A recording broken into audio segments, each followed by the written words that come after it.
Praise the Lord Jesus Christ. எனக்கு அன்பார்ந்த தேவஜனமே, தேவனின் சத்தங்கிற நிகழ்ச்சிக்கு நான் உங்களை வரவேற்கிறேன். ஆண்டவருக்கு நான் மிகவும் மனதார நன்றி சொல்கிறேன்.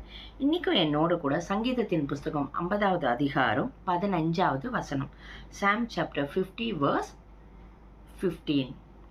ஆபத்து காலத்தில் என்னை நோக்கி கூப்பிடு, நான் உன்னை விடுவிப்பேன், நீ என்னை மகிமைப்படுத்துவாய். ஆமீன். தேவன் இன்னைக்கு உங்களை பார்த்து சொல்றாரு, உங்க ஆபத்து காலத்துல நீங்க தேவனை நோக்கி கூப்பிடுச்சு, தேவன் உங்களை விடுவிப்பாராம். அதுக்கு முந்தின வசனத்துல போட்டிருக்கு, நீ தேவனுக்கு ஸ்தோத்திர பலியிட்டு உன்னதமானவருக்கு உன் பொருத்தனைகளை செலுத்தி. எப்போ நீங்க தேவனுக்கு ஸ்தோத்திரம் சொல்லி உன்னதமான தேவனுக்கு உங்க வாழ்க்கையை நீங்க ஸ்தோத்திரத்தோட கூட ஜபத்தோட தேவனை தேடி ஸ்தோத்திர பலியிட்டு அநேகரோட ஸ்தோத்திரத்தினால கிருபை பெருகும் இல்லையா?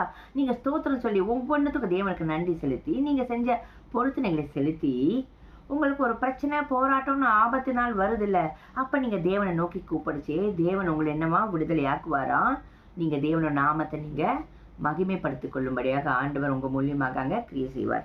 அதான் போட்டிருக்கு பாருங்களேன், நான் உன்னை விடுவிப்பேன், நீ என்னை மகிமைப்படுத்துவாய். எப்படி மகிமைப்படுத்துவீங்க? தேவனுக்கு நன்றி செலுத்துறதுனால, ஸ்தோத்திரம் செலுத்துறதுனால. ஒரு பிரச்சனை வரச்சே நீங்க அவரை நோக்கி விண்ணப்பம் பண்ணி ஜபிக்கரிச்சே அதுல இருந்து தேவன் உங்களை விடுதலை ஆக்குவார். அப்ப நீங்க மறுபடியும் தேவனுக்கு நன்றி செலுத்தி அங்க சாட்சியா வாழ முடியும். இன்னைக்கு அப்படிப்பட்ட ஒரு அழைப்புல தான் தேவன் உங்களை கூப்பிடுறாரு. ஒரு பிரச்சனை போராட்டத்துல இருக்கீங்களா? ஆபத்துல இருக்கீங்களா? ஆண்டவரே நான் உங்களுக்கு ஸ்தோத்திரம் செலுத்துறப்பான்னு சொல்லுங்க. இல்ல இப்ப என் லைஃப் நல்லா தான் போயிட்டு இருக்கு, ஒரு பிரச்சனை ஆபத்து வரலையா, நாளைக்கு என்ன நடக்கும்னு தெரியாது. ஸ்தோத்திரம் சொல்லுங்க, தேவனுக்கு நீங்க செஞ்ச பொருத்தனைகளை செலுத்துங்க. அப்போ ஒரு பிரச்சனை போராட்டம் வரைச்சு நீங்க தேவனை நோக்கி விண்ணப்பம் செய்யச்சு, நிச்சயமா தேவன் உங்களை விடுதலையாக்குவார். தேவ நாமத்தை மகிமைப்படுத்திக் கொள்ள உதவி செய்வார். நம்ம ஜெபிக்கலாமா? எங்கள் அன்பின் பரலோக தகப்பனே, உம்மை துதிக்கிறோம், ஸ்தோத்தரிக்கிறோம்ப்பா. ஆண்டவரே, நீ ஸ்தோத்திர பலி செய்து ஆண்டவரே உன்னதமான தேவனுக்கு செய்த பொருத்தனைகளை செலுத்தி ஆபத்து காலத்தில் தேவனை நோக்கி கூப்பிடும் போது தேவனே நீர் விடுதலையாக்குகிற தேவனாய் இருக்கிறீர் தகப்பனே. உமது நாமத்தை அவர்கள் மூலியமாக மகிமைப்படுத்திக் கொள்ளும்படியாக நீர் உதவி செய்கிற தேவனாக இருக்கிறீங்கப்பா.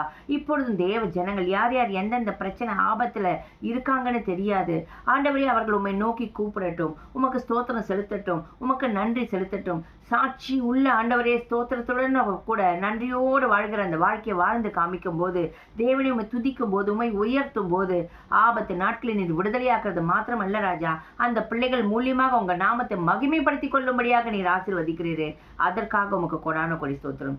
இயேசுவின் நாமத்தினால் ஜெபிக்கிறோம் பிதாவே, ஆமீன். ஆமீன். God bless you.